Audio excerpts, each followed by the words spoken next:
In this video, we will learn the go-to offensive zone faceoff for pro teams. This faceoff is designed to gain puck control using the defenseman, which can be turned into a quick shot or to maintain possession and look for better scoring opportunities. Let's watch one version in action. In this clip, the Lightning run a point setup faceoff and get the puck to the strong side D. From here, the D gets it back to the wing in an outlet position and then across to the center in the high slot for a one-timer goal. Let's break down the point setup on the whiteboard. The center will take the faceoff as usual. The weak side wing will be in front of the net. On the faceoff, he's going to battle for inside position with the opposing wing. He'll cut behind the opposing center looking for any pucks that end up in this area and will attack the corner if the puck ends up there. His job is to get control and get the puck back to either of his point men. The strong side wing will line up in the same spot as the cut-through formation, on the circle near the boards. A big difference between a point setup and the cut-through is the wing does not need to be off-handed to run the point setup.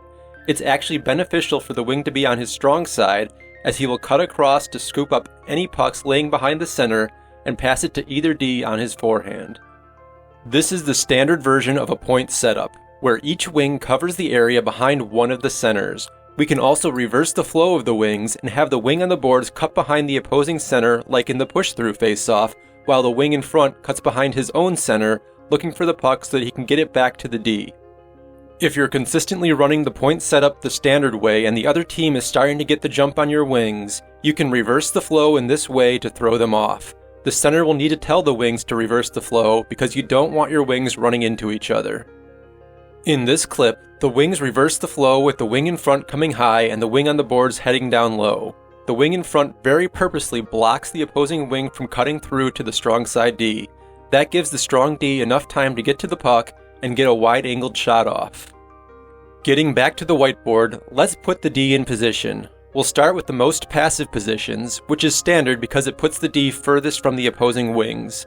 The strong side D will line up just inside the blue line, near the boards. To be very precise, I recommend putting your stick on an imaginary line between the faceoff dot and the blue line at the boards, so a right-handed D will be slightly higher and towards the middle than a left-handed D when the faceoff is on the right dot, or vice versa on the left dot.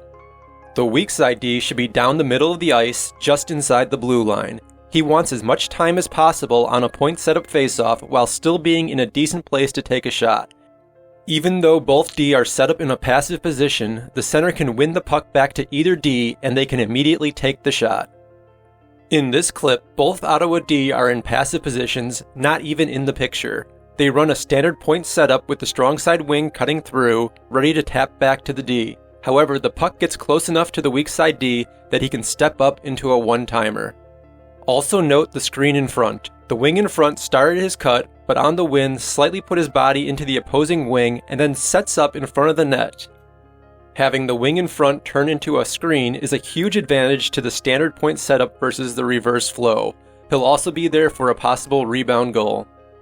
We can see the same thing again, except this time with a reverse flow. The wing in front cuts off his movement when he sees the win and tries to get back to the middle of the ice for a high screen.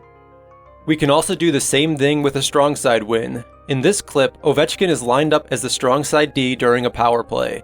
He's in a relatively passive position, but slightly more towards the boards and lower because he's a right-hander on the left side.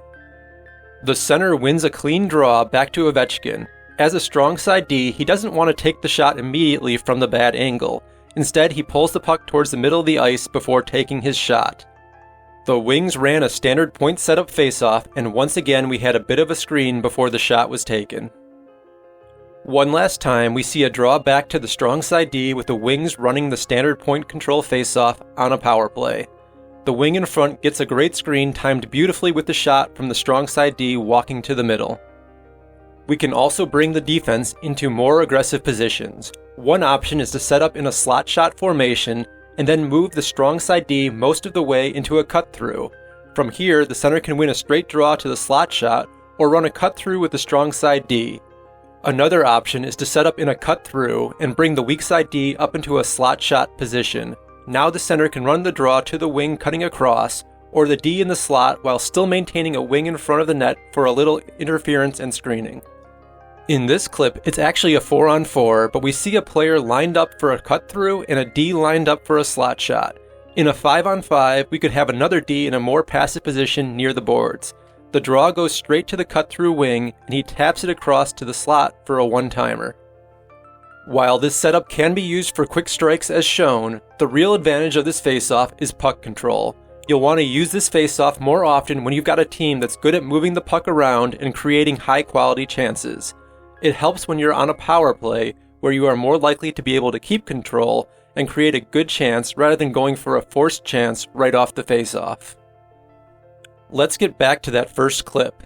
It's a Tampa Bay power play, so that adds a little extra incentive to use this faceoff. The wing is a left-hander on the left boards, so he can scoop any pucks from behind his center and get them back to the D.